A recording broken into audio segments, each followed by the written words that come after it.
at a point, this optometry you want to read, either in school you'll be tired, or even at a point you just be like, "Now, wow, this thing's fast."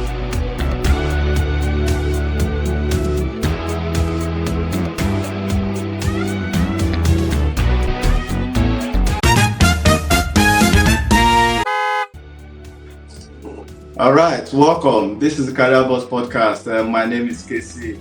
Of course, I'm a tech expert, but then what we have here now is two very, very esteemed, great guests here on the podcast.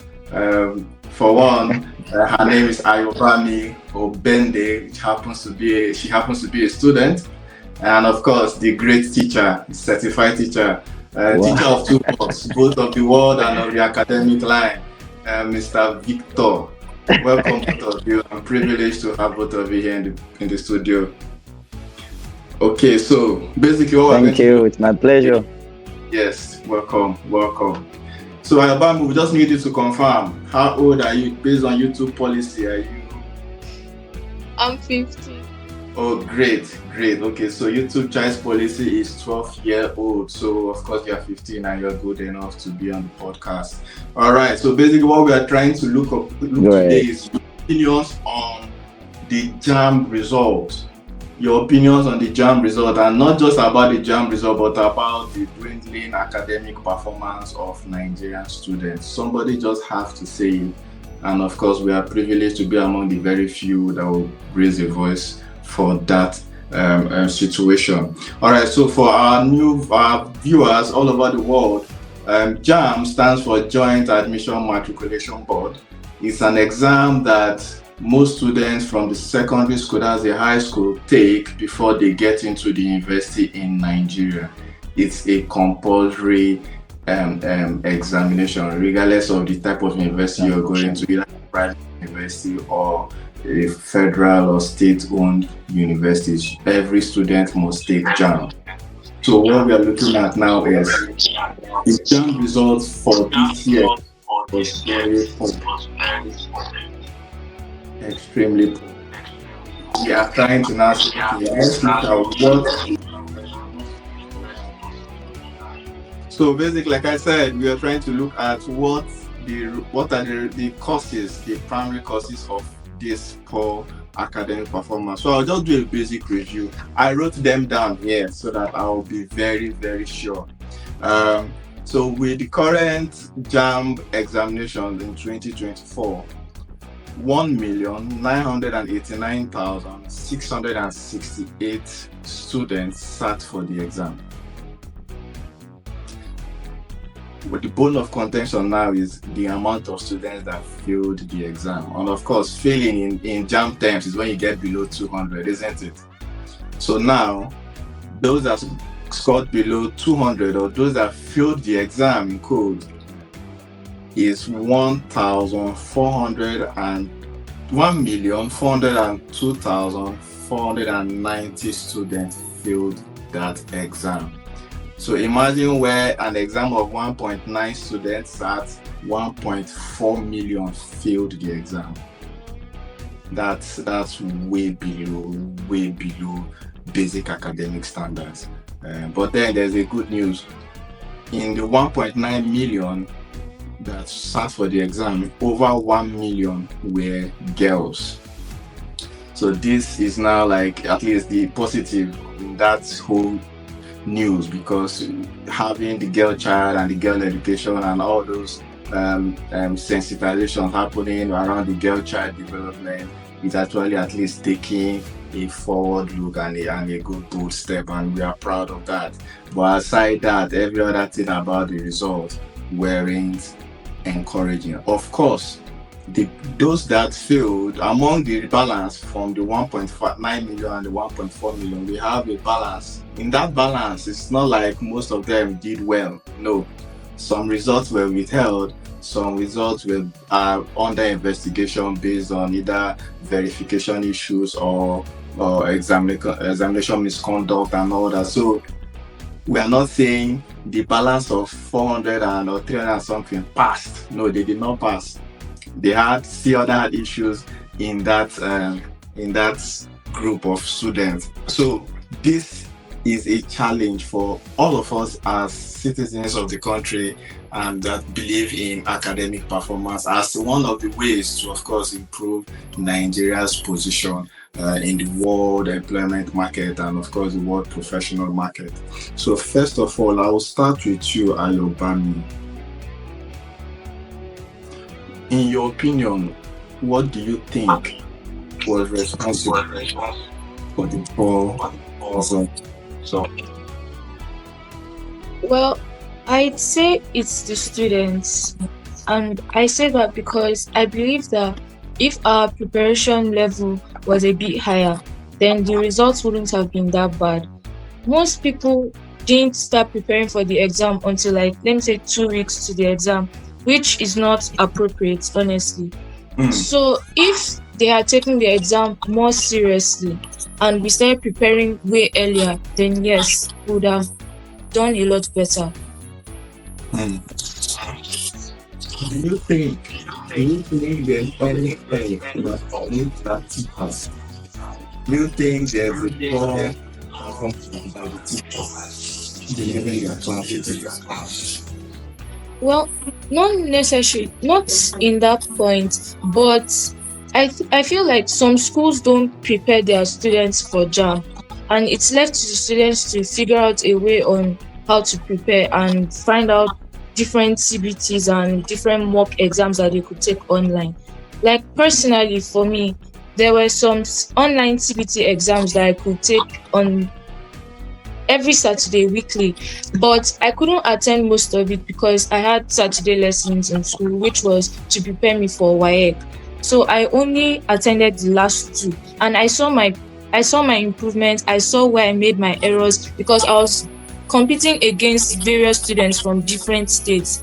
So the first one I did, I got 209, and the position was very low. I know it's not about the position, but I had the opportunity to check other students' results too, Mm, and it helped me realize that I still had a lot of work to do. So I went back to my books, I continued reading and taking more CBT exams, and by the second one, the score was better. oh, that's nice. That's nice. Congratulations. So I would also add the third leg of that. Sometimes some people say, I did not say down. Down failed me. Do you do you think this has anything to do with jump scoring system as not being favorable? Well, I think personally it's not fair at the fact that they kept on changing the questions, because Mm, if they gave everybody the same questions, then it would be more fair because you're judging everybody based on the same set of questions. But if they are different, like now, I know people who didn't even have like much calculations in their physics. They had very little calculation, but I had a lot of calculations in mine.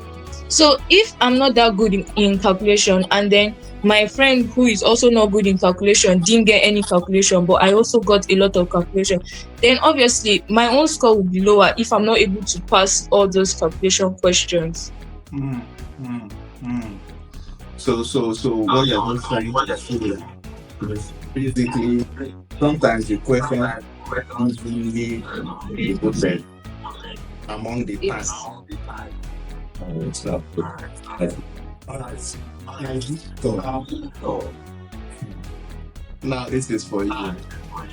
From the teacher's point of view, what can you say as regards the poor All result? right, thank you, sir. Casey. Thank you for having me. All right, I think first of all, I will agree with what Ayobami said. Absolutely, I agree.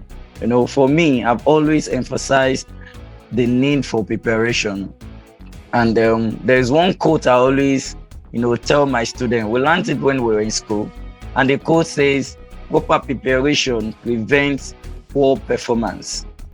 It is proper preparation that prevents poor performance. So I absolutely agree. For me, usually I always try to keep my student up and prepared and ready from SS2. From SS2, I told them that this exam, you are going to write it. So if you start your preparation earlier, the better for you. There were a lot of things about UTME that you will need to understand. Like for me now, there are about 5 things I always emphasize for students when you are preparing for examination to make you have an excellent result. The challenge for me is actually having excellent result that you will see that will wow you. So if that's what you are going for, then you've got to prepare. You've got to prepare well. If you don't prepare well, you won't get a very good result. If you prepare well, obviously, you will come out very well and you'll be proud of yourself. So I believe that because there are times it will shock you to know that some students don't even know the format of the exam they are preparing for, they are writing. They don't know the format of UTME. Or you can imagine that. Some students, UTME English, use of English is compulsory. Some students don't even have a dictionary. As simple as that is, you come across some words, you come across, new words every day. So that's sensitization now of students understanding the UTME's format of questions and the type of exams and all that. Is it supposed to come from the parents or from the school? Well, I believe both from the parents and from the teachers. All right. And even the student himself or herself. All right. Because, you are the one writing the examination. Actually, parents are busy these days. All right. Notwithstanding, that's not an excuse anyway. Parents are also supposed to enlighten, also supposed to, tell their children the type of exam you're writing. And of course, most of these parents wrote this same examination. So it is just a way of telling them, sharing with them your own experience about the examination and encouraging them. All right. So, but in the name of business, you don't even get to share your experience with your child. This is your child writing an exam that you also wrote to studying whatever you study in the higher institution. And then you are so busy to even share your experience. You can imagine that. Then also at the part of teachers too, teachers are also supposed to enlighten their students on the nature, the format of the exam they are writing. Like I said, for me personally, I always do that from SS2. I'll tell them, this is the kind of exam you're writing. This is the format of the exam you're writing. In fact, for me these days, I emphasize use of English because I know that, students will like, is it not English? We have been speaking English since the day we were born, so we can always pass English. All right. And you notice that that's how they fumble. Because you look down on use of English, you are not preparing for English. You felt that because you speak English, and then that automatically means you are going to do exactly. I will take it. I will take that to your exception. I'll take it as value because it happened to most of them. We feel because English is one of our dominant languages, then it means you can actually write exactly. English. As a matter of fact, I would own it because not until I wrote the IELTS exam, the International English exam, if you want to relocate abroad and all that. Not until I wrote that exam. There were so many tricks about writing I did not know.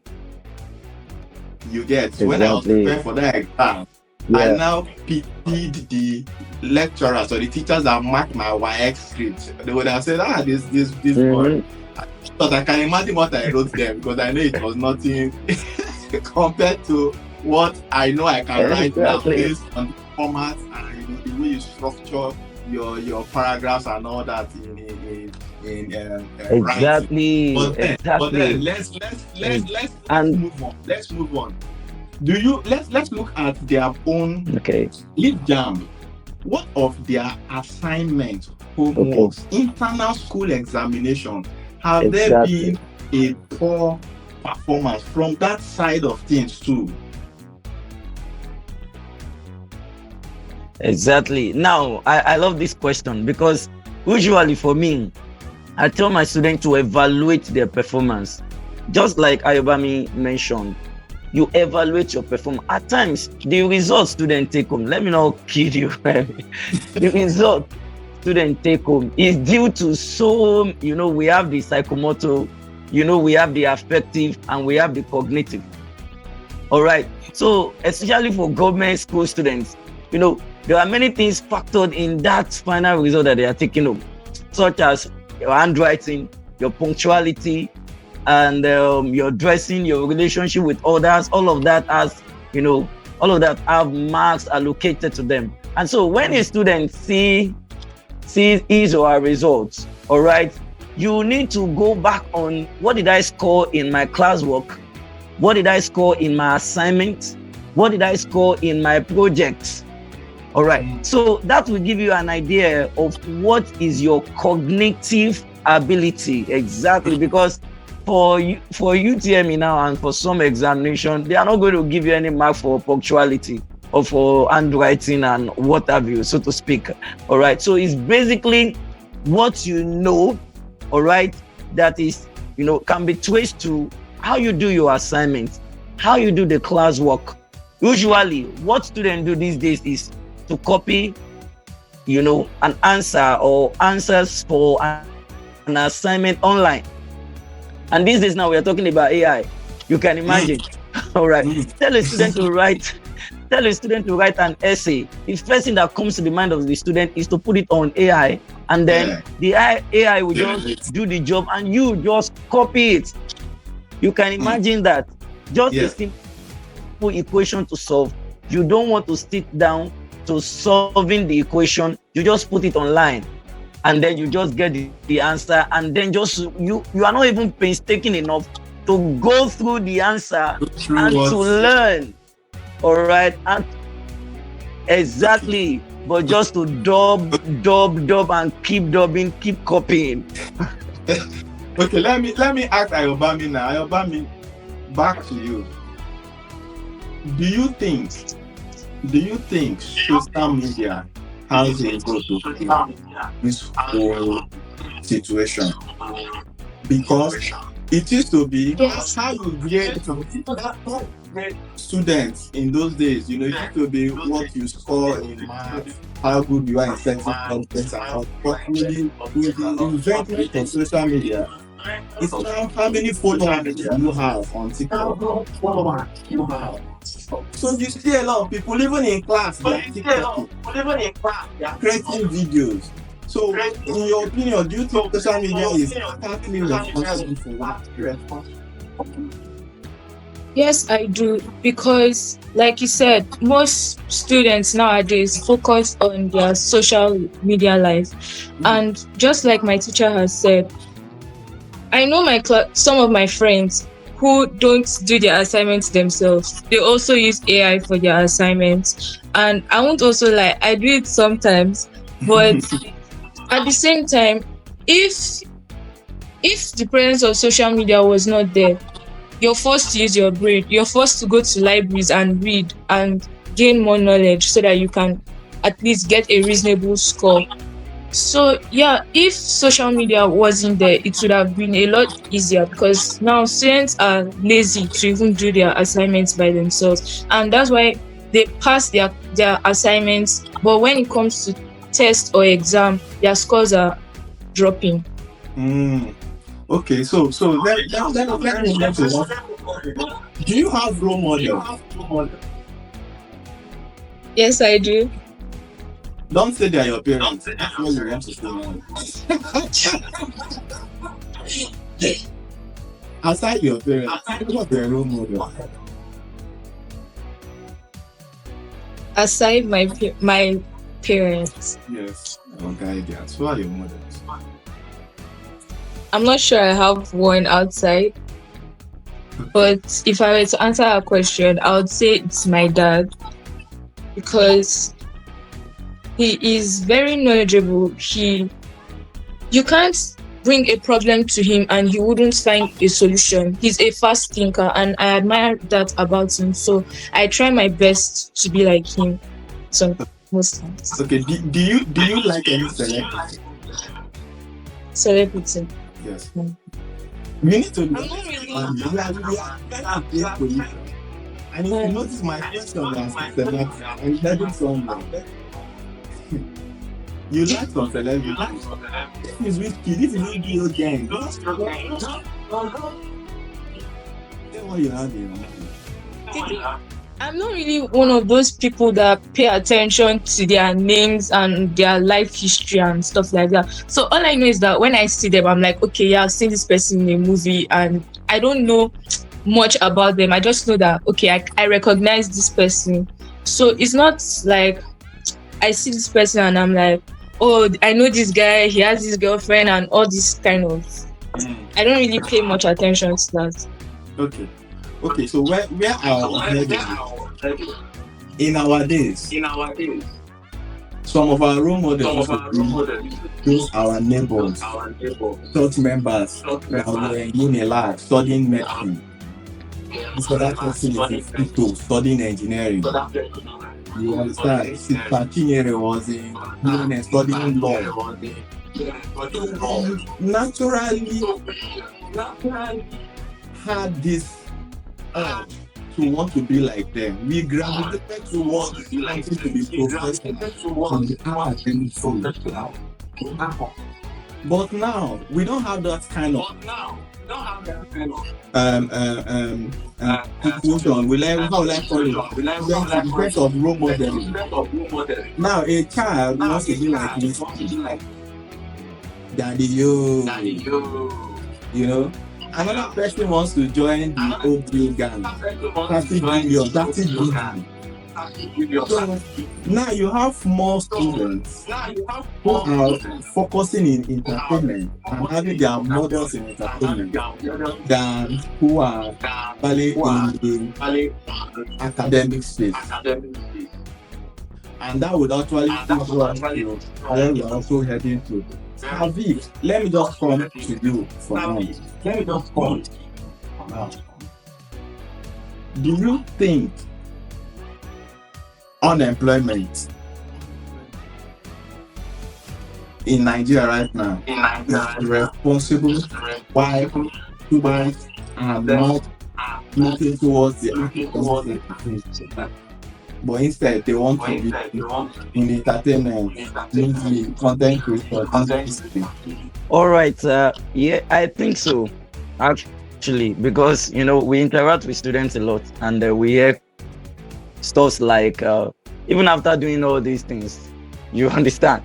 Even after doing all these things, after the medicine, after the whole, you read and you study and all of that, you are still going to get. You can imagine. So the attention, like you said, is tending towards being in the entertainment industry. Want to be a footballer, you want to be a musician, you want to dance, you want to all of that, because they feel that is where money is being pumped into and people are really making cool cash. You understand that this academic thing is stressful. You can imagine. I remember a time I gave my student an assignment, and then the next morning she came to school. She was like, Mr. Victor, can you imagine? I woke up in the midnight to read because of this assignment you gave me. Can you imagine? I was like, wow. I was even happy and impressed that she could go that length to wake up. She was like, can you imagine? Why do I have to do that? So they feel that the academic is taking a lot, it's taking a lot from them.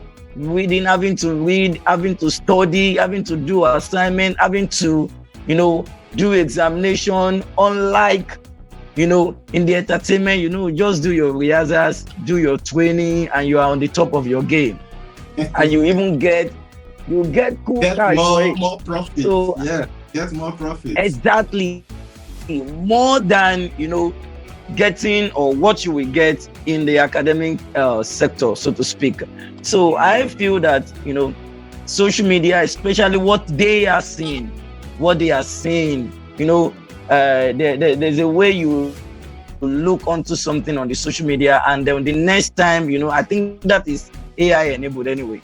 So Mm. at the next time you log on, it just pops up some other stuff, trending videos, trending posts, and trending issues about that kind of entertainment and all of that. And then you want to go on, you want to read more, you want to watch more, and then you are just fascinated and you're like, wow, see the cars, see the houses, see the monies. So I I, would- feel I, would- that these I would things add become to what you're saying, Sadiq. I would add to what you're saying because, like I said, this is a all very right. challenging situation. Recently, I was listening to a podcast, and there's a comedian, a skit maker. They call him Shanks Comedy, right? He. I think he said he graduated in 2020 or something around that time, 2020, 2021. He's actually a fresh graduate of electrical electronics engineering, and according to him, he was intelligent in school. It's not like because EE did not work, he chose to now move to.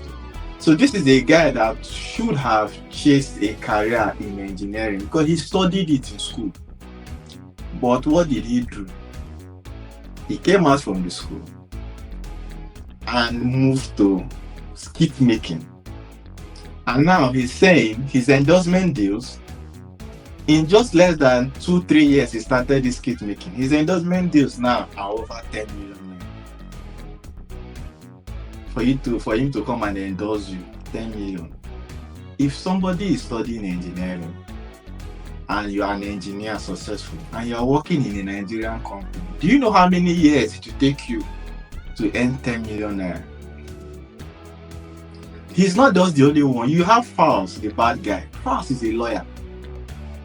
The same thing. He came out from school and said, "He be like say this music." He started singing, "Soldier go, soldier come, like this." See, the problem now is I don't have an issue with people trending towards entertainment because in this life you need to do what works for you. But as we are trying to, the point we are trying to also make on this podcast is, yes, we know academic is good, but what do we now do to ensure that people don't lose faith in schooling? Because if you look at it, we will still have more successful people all over the world that are successful through the academic route. If you are talking of musicians and skit makers, how many skit makers can you even say are well to do compared to people who are well to do in engineering, law, accounting, medicine, and all these other courses, even teaching? So the students need to understand. I think entertainment is not like it's a risk, but there are no guarantees. There are no guarantees. So if I'm a student, like an upcoming student, I won't be thinking of entertainment just yet because I know if I put my head there are no guarantees that I will sing nice songs and I'll be popular. And that's why you begin to hear rumors of so many of them going to, put hand in so many things just to make them blow. Because you're feeling like you're seeing this person as on top of the world with his song, and you think you sing better than this person. You believe that your song is even more, than this other person is on top of the world. And somebody comes and tell you, say, no, this person is here because this is what he went to do. If you do like that too, you would get to that position. And you say a lot of you now get misled towards trying to make money the inappropriate way. But there's no how you'll be a doctor. Yeah, even if you want to make money, you cannot be too inappropriate in making the money. You would want to make money through the medicine. You want to maybe have side hospitals you go to, you want to see how within like legitimately making money. Like we are trying to say, we don't have a problem with who left this and went this to seek refuge and solace. What was for people are different. But what do we now do to salvage this situation? And second question is, what do we think the government can do? Ayobami, you want to answer that before Victor answers, because that will be the final question. Do you think the government can do anything to help this situation? Well, I'm not so sure what to say exactly, but I think yes, the unemployment has a major effect on everything because some people are like, okay, I finished school, I studied this, but at the end it's all a waste of time. It's not like I'm still going to get a job at the end of the day. So I don't really know what I can say the government should do about it. So I'm not so sure. Do you, But do you, if in your personal opinion, do you think, what do you want to become first? What do you want to study in university? I want to become an optometrist. An optometrist, okay, so that's an eye doctor. Do you think you might lose that purpose? It's too early to say. Because most people that study engineering now, I'm not sure when they got the admission. But do you think right now, because you are not in an environment where this thing is raining, because your situation is better than us, because we just find ourselves evolving and seeing that this thing is evolving with social media and all this other. But your situation is different because at this point you can now make the decision ahead based on what you are saying and based on what you call being this academic round. So do you think there may just be a point you may want to make music? I mean, want to go into what? Acting or music? Or maybe you feel that you are funny, you may want to try comedy. I'm just saying. I just want to get it from your own. Well, if at all I finish school and then there's no work or anything, then yeah, that's when I may start considering other options because everybody needs money. Everybody wants to make money because I can't waste how many years in school and then I'll now finish and I'll be going everywhere under sun looking for work. It's not fair actually because why does the government make you not really compulsory, but it's standard for someone to go to school. But then I'll waste how many years and then I'll come out and then there is no job. Outside the country, I've heard from some of my friends that relocated. They said that when they finish school and then you go to college, the university places you in an organization where you do your internship. And then if you're doing okay there, then they can give you a job, which makes it easier. So if that can be applied also in Nigeria, I think it will increase the employment rates. And help people focus more on academic. Yeah. Because sometimes, like I said, this is about it just be a while. It's just like football. That I know how to play football does not mean but for some reason, if you go to school, there's a route. You go to school, you finish, you go to this other school, you finish, you go to university, you graduate, you get a job, you do this, you that, you want to go to masters. So with the academics route, there's a system to things. You understand? So if I'm done with my degree and I see that I can't get a job, I can say, okay, let me get a master's so it will help me. So I can go a master's route and come back to this, or I can go to a job and get money and go to the master's. But there are levels to these things. But in the entertainment space, it's like a free market, free fall. You can blow, you can de-blow. Even someone that blew yesterday can wake up one morning and is an upcoming artist tomorrow. You understand? So there's no even framework to how they become successful. It's not by talent. We have more talented people who are not successful in the entertainment industry. It's not by time. Some people say, I give it time. Some people have spent 100 years right now. Now they're even in the village now planting cassava. So there's problem everywhere. There's problem everywhere. But Savik, I'll channel this next. It's the same question, but I'm looking at it also differently because here in the UK and maybe the US, I don't know the US or Canada, but in the UK, there are not many people into content making. Just as Ayobami has said, the system here is so structured that even from internships, you can get absorbed and start working. It happens in the organization I work for here. So she's very correct in her position. So that is one of the ways government is doing something. There's also this whatever of here where an organization must put out contracts compulsorily to support the private organization because the government cannot employ everybody. So the government gives you a funding, and inside that funding, the government expects you to employ agencies, to employ different type of people, to even put out contracts so that other private sector, so that the government sector is not so burdened with the employment situation. So they try to diversify and everybody, and that's why you see the whole essence of minimum wage.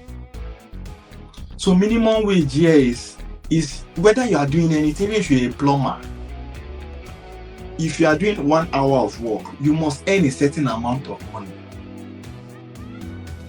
Are you seeing the way this smart government are trying to do things? The minimum wage in Nigeria is like scam. Let's not go there. That's not the topic for another day. This particular one is, I choose to be an electrician. I would earn appropriately the same money with who is doing a corporate job with suit and tie. Because the government has said, regardless of what you are working, this is the least you would earn. So here you will see plumbers buying houses, carpenters are buying houses.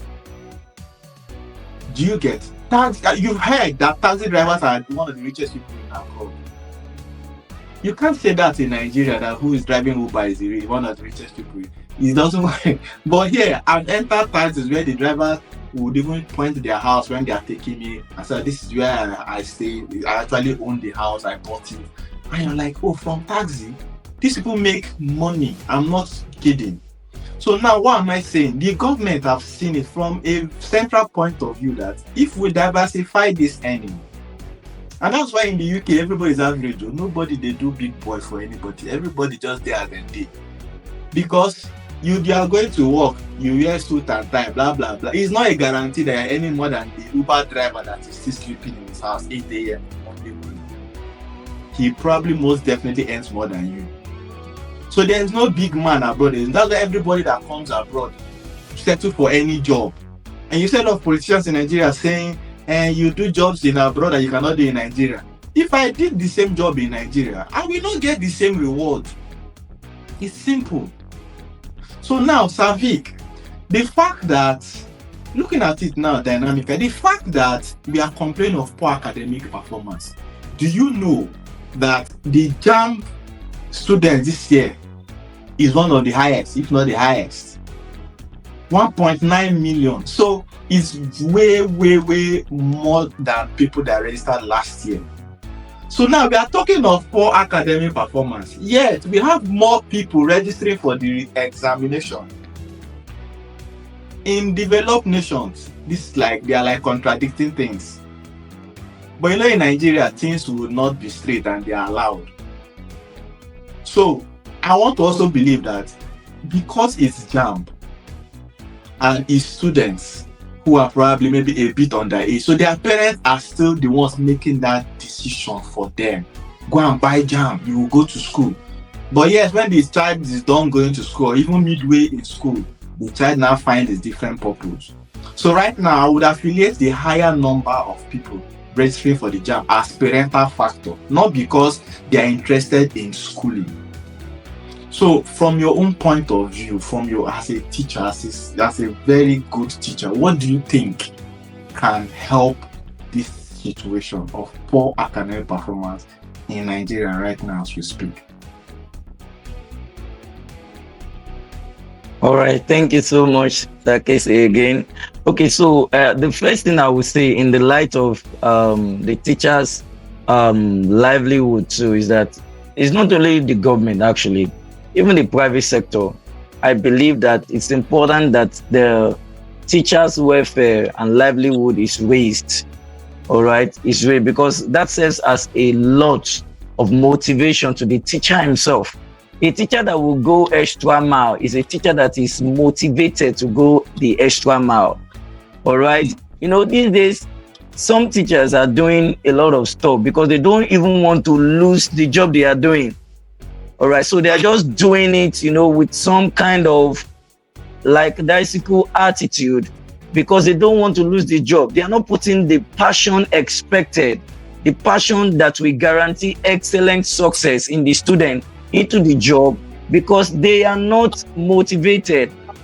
All right. So, like for me, it's just a few of us that you have a vision, you have something you are pursuing, you have a profile you are building that you don't care what amount of money you are earning to, you don't allow that to, to reduce your activity, to reduce your energy, to reduce your, your impact on the student. So I believe for the government and in the private sector, it is very important. I wish those of, most of these owners, the private owners, the government officials, they travel a lot. They have seen what is happening in these countries that you mentioned.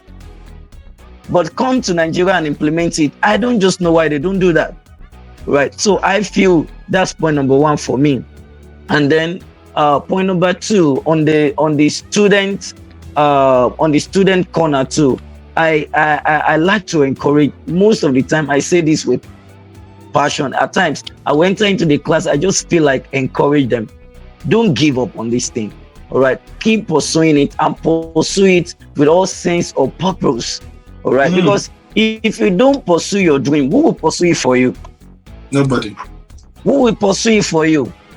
Nobody will pursue it for you. So just give it all it takes, pursue it, and like scripture says that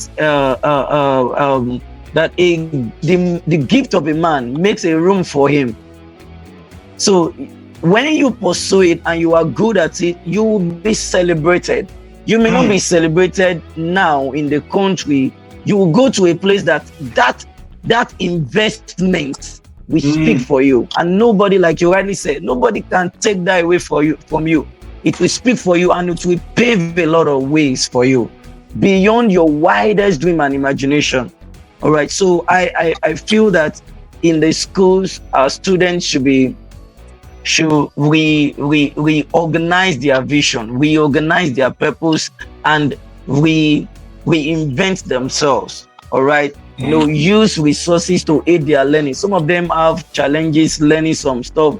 They should use. There are resources online that can aid their learning, not to make them lazy. All right.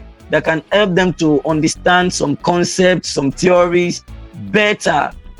All right. So some of them, they have access to these things, these tools, but they're not just using it.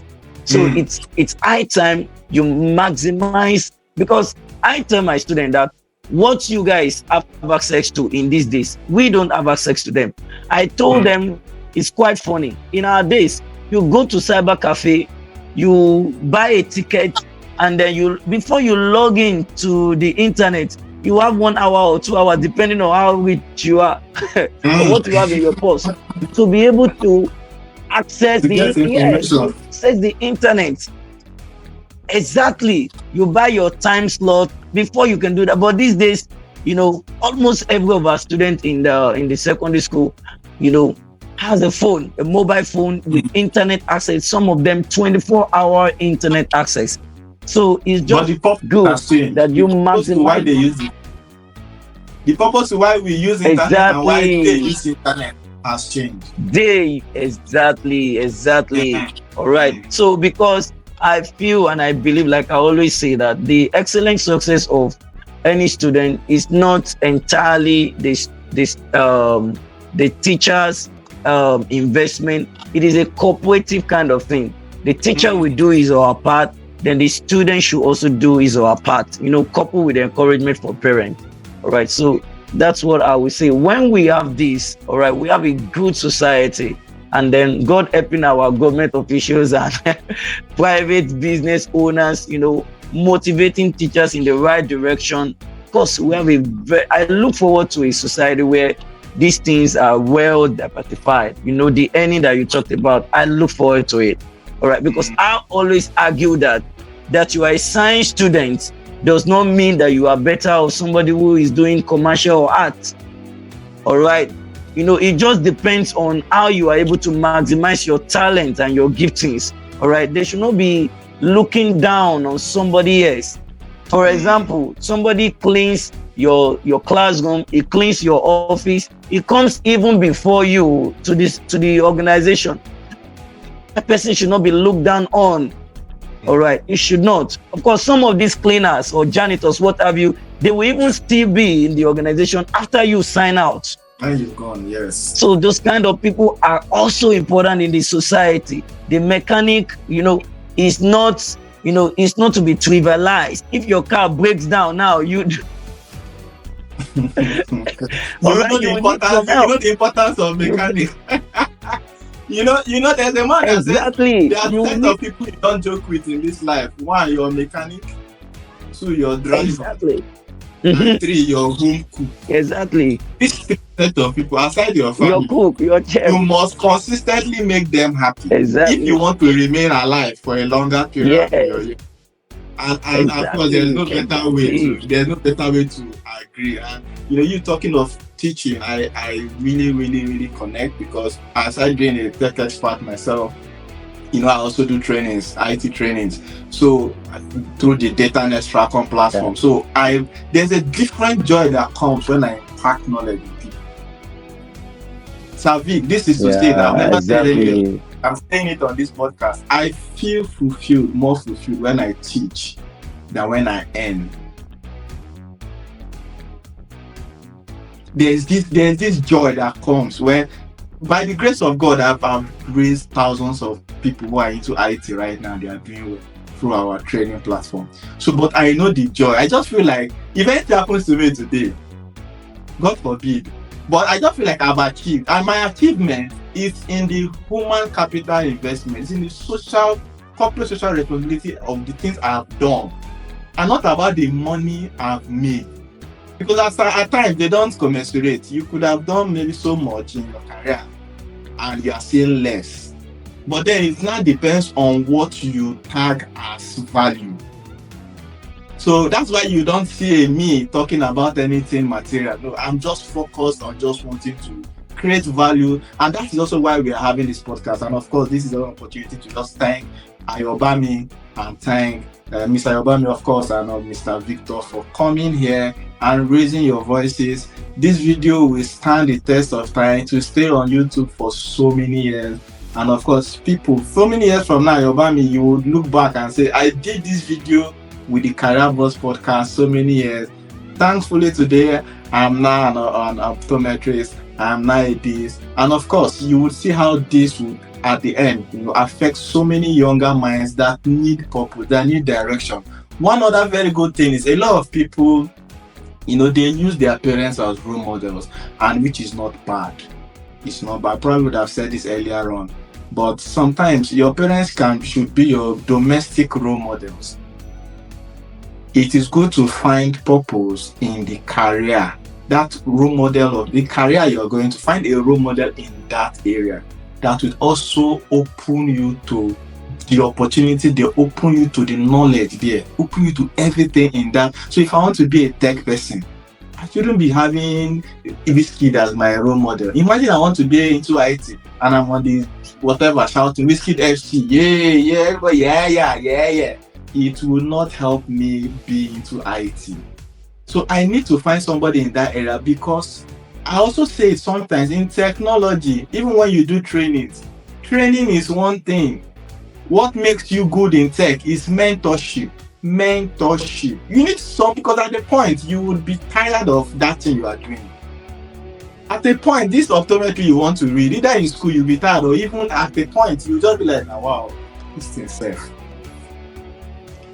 But then you will need a hand, a very driving force that will say, hey, don't worry, keep moving. You would see the light at the end of that tunnel. And that is where most of us right now, you can see Mr. Victor speaking with so much passion as a teacher. Like I know him over time. As I said, he's a teacher of so many worlds. Right, teacher of the world and teacher of the academic. I know Mr. Victor, and you can hear him speak. You can see the passion in him to speak, and that is what we want. We don't want teachers that are teaching and they are teaching because they don't have an option or because now that way they, you understand that, and that way you're not giving the students the best. But when you hear a teacher speak and you're hearing him speak confidently about the craft, the skill and everything he's doing to ensure that young minds like Ayobami and the rest of them all over the world get a better life and a better career, there's no better way to celebrate you, Sir Victor.